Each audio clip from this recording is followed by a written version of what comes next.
Wendy, hello. Thank you very much for coming today to Project Inspire. And I've actually been really looking forward to this interview, although it's going to be a little bit different because we are not interviewing you about your job. So maybe you could just tell us a little bit about what we are interviewing you about. Thank you very much for having me. Okay. I do have a day job, but as well as that, I am a polar explorer and I'm going on an expedition to Antarctica. I'm going to protect it, I hope, by doing some environmental work and some science work. So I'll be looking at the effect of climate on the ice sheet and the land mass and the difference between the two, and hopefully bringing some data back which is going to help scientists look at the bigger picture of Antarctica and the problems that are starting to occur there. So where the North Pole, as I'm sure lots of people know, is rapidly melting, and scientists are well aware of the issues there. It's actually starting to happen in Antarctica now as well, with the warm water coming underneath the sheet ice and bringing the glaciers down much quicker than previously. So hopefully some of the data that I bring back can help scientists to look at those issues. If you look at the history of polar exploration, they were all about the science. Yes. Mawson and Shackleton and Scott. Amundsen not so much, he was much more interested in getting to the pole, but certainly the British contingent and the Australians were very interested in collecting data. And if I can bring back something very tiny that was in some small way, just like those original polar explorers, I think it will make the journey really worthwhile. The glacier I'm climbing it's been mapped from the air, but no human being has ever set foot there. That's going to be, exploration in the truest sense.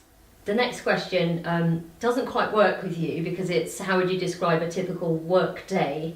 But maybe we can try and adapt that a little bit to planning a polar expedition and actually doing a polar expedition. So number one, you can't just pitch up in Antarctica and go for a ski across. It's not that simple. So part of the planning process is you have to have a permit to go there. You can do that through the Foreign and Commonwealth Office, so through a government department. But the logistics company that's going to be looking after me while I'm in Antarctica, flying me in, flying me out if there's an emergency, being on hand with any medical issues on the end of the phone, they look after all of those permits and permissions for you. So there are recognised organisations that will look after those elements for you. So you really only have eating and sleeping and skiing to worry about, but those things are so important, those three things are so important that you have to put a huge amount of effort and planning into making those as efficient, as beneficial. So you can't just go and eat a pot noodle or a bag of crisps or something. You've got to make sure you've got the right amount of calories, and you've got to plan all those things. What if you order something, the freeze-dried food arrives and you hate it, you've got to have tried that. So everything has got to be the best that you can be, it's got to be the highest quality that you can manage to get hold of, it's all got to have been tried and tested.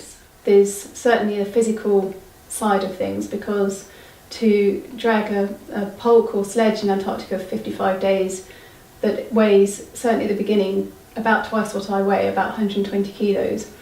To be able to do that for 10 hours a day, mainly uphill, requires a huge amount of leg strength, and that's not something that you can do overnight. The best way to replicate dragging a sledge around is actually to get a special harness and go and drag a tyre around either the streets or the fields or the paths or whatever it is.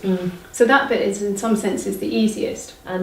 So maybe, Wendy, you could just tell us a bit how you would achieve the funding. I don't know how much funding you need, or how you would even go about doing that. So maybe you could tell everyone at home how you would achieve that. Unless you're particularly wealthy, which I'm not, you have to think about who can help you. It's about thinking why a company would want to support you and what you can offer in return. So is it talks to their staff? Is it their company logos on your kit? Okay, yeah.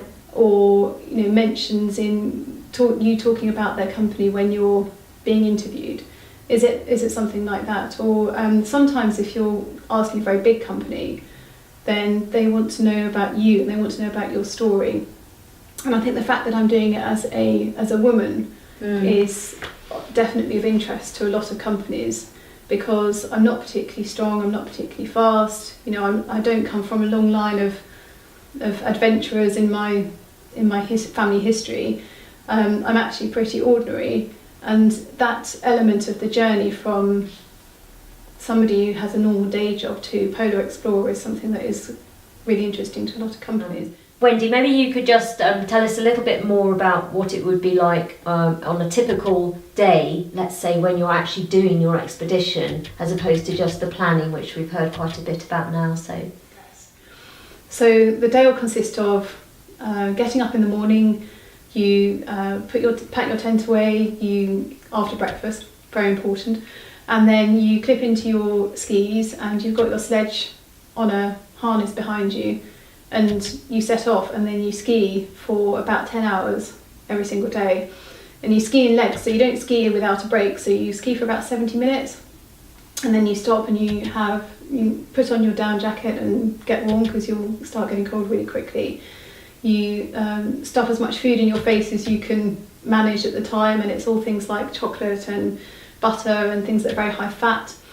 And then you have a quick swig of drink, go for a wee, and off you go for another 70 minutes, and that's the routine for 10 hours. Then you finish for the day, and you get your tent up and get in there and get your supper on, and sort out all your kit. You sort of look at washing your feet is very important, keeping them dry and clean.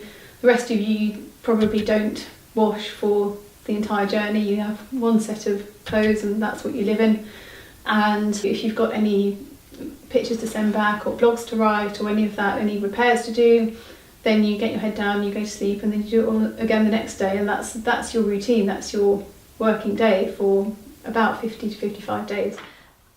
What do you enjoy most about being a polar explorer, Wendy? The journey for me from, going to a ski dome once to skiing to the South Pole is what I'm really enjoying, and actually what I've learnt about myself and other people along the way. So I never realised that I could be so focused, and I never realised how supportive people would be. What skills or personality traits do you think you would need to have to be a polar explorer? I think that for me it's about being absolutely determined. I definitely think you need to be quite robust. People say no to you. I've said people have been really supportive, and they have. People want to help, but quite often it's quite hard when people say no to giving you money.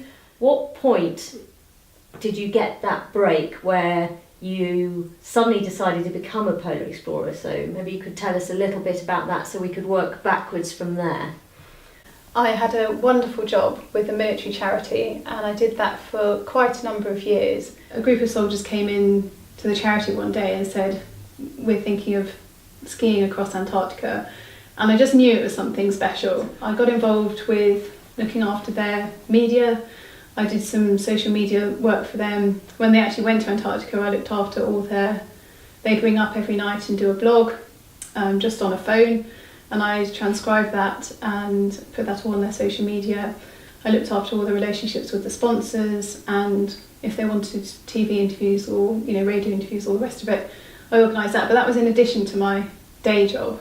So that was something it was quite a lot of work. It was a lot of late nights. But I had some amazing opportunities to go to South America, to help them pack all their kit up and all their food up to go out to Antarctica. And that's when I really was bitten by the bug. I thought, these guys, these 6 guys have done this, and I just wonder if I can. So, if we talk about your GCSE choices maybe, and how that maybe helped you get your job at the charity. So GCSEs were a long time ago for me now, but not so long ago that I can't remember what I did. So I did history, Latin and French. So a real general mixture, nothing too specific, and that was deliberate because I really didn't know what I wanted to do. So I wanted to keep it quite broad so I could then specialise more and have a think about it, what I wanted to do when I came to choose my A-levels. So the next question, which you've taken me on to nicely, is what A-level choices did you take, and did they actually help you? Did they help you get this job at the charity, or did it not really matter? Maybe it didn't matter. I did English, history and economics, which, although not particularly sciencey, was again a broad mixture. So really, I could have gone on to do anything, and I didn't know what I wanted to go on to do at that time. And so doing a really general mix of things that I enjoyed and I was relatively interested in was the right decision, so that I, again, had a few more choices when I went on to university. Okay, so there weren't any particular skills that you got out of those 3 subjects that would have helped you with your job, do you think? I definitely think English helped with the writing. Okay. Economics was hard work. I persevered with it, but and maybe it wasn't the right choice for me. But I stuck with it and got through it. But English, I think, it did lay the foundations for the writing and the sort of journalism skills, which is how I really ended up at the charity in the first place. Okay, that's an interesting link, I think. Right, so maybe you could just tell us what degree you took, and again, did that actually help you get the job at the charity, or did it lead you on a pathway to your job? I think the interesting thing about my degree and a lot of people's degrees is that it really didn't actually lead me onto a specific job. I think it helped with things like the writing skills, but in all honesty, I could have gone on to do a huge number of different jobs. I could have gone on to maybe be a teacher or an historian or, who knows what. But certainly I enjoyed the course. It wasn't. What did you do? Sorry, you didn't say. I didn't say. I did English literature. Lovely. Okay. So it was interesting. It wasn't something that I really loved. I wasn't passionate about it, but I enjoyed it, and that was fine. But it certainly gave. It wasn't a point where I thought I definitely know what I want to do for the rest of my life. And I think that's really important. You don't have to know, and you don't have to decide. English and similar subjects, history and all the rest of it, can lead you on to so many things that it's quite a good generalist choice, and that's what I've ended up being is a bit of a generalist. But it means that when opportunities come along, you can hone in on them and specialise for maybe a shorter amount of time, and maybe do things in series. You don't have to have one job and know what you want to do and do that specific job forever. You could try different things. You could do one job for a while, and then journalism and communications and charity work. They're not necessarily things that fall into line, but they certainly have some crossover. So again, just try lots of different things, and don't be too set on one particular course, because you never know what opportunities come along. Wendy, I'd just like to say a massive thank you. This has just been so interesting, and I hope everyone else gets I hope they find it as interesting and they get some guidance. If that's something that you feel you'd like to do, or maybe you've just been inspired to do it, then it's lovely to hear how Wendy has actually achieved this path of becoming a polar explorer. Thank you so much for having me. One of the most important parts of the expedition, which was never the most important part, but has certainly come to the fore in the last 6-9 months, is about telling other people about what I'm going to do, and particularly people, younger people who might be thinking they've got to work out what they want to do right now. I didn't know what I wanted to do the minute I left school. Just try lots of things, and when you find the thing that you're passionate about, pursue it relentlessly. That's really fantastic advice. All right, thank you.